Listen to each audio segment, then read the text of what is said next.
এই দৃশ্য আপনি আগে কখনো দেখেছেন, যেখানে দেশের প্রিয় ক্রিকেটারদের ঘিরে ক্ষোভে ফেটে উঠেছেন সমর্থকরা?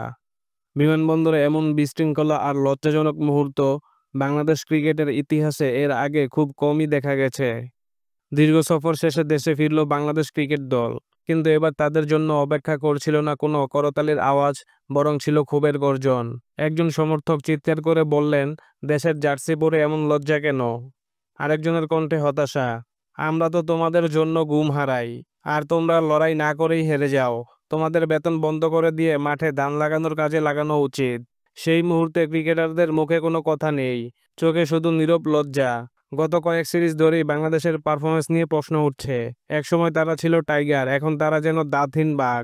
ব্যাটিংয়ে ১০, বোলিংয়ে নাই দাঁড়, আর ফিল্ডিংয়ে বারবার একই ভুল। বিশেষ করে শেষ ম্যাচে এমন হারের পর যেন পুরো জাতি স্তব্ধ।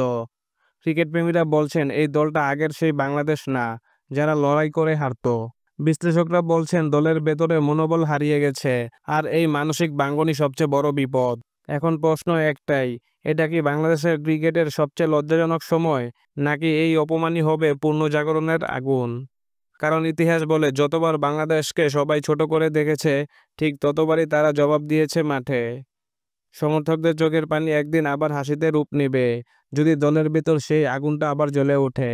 কমেন্টে লিখুন আপনার মতে কারা দায়ী এই অবস্থার জন্য। আর যদি ভিডিওটি ভালো লাগে অবশ্যই লাইক দিন, চ্যানেলটি সাবস্ক্রাইব করে পাশে থাকুন।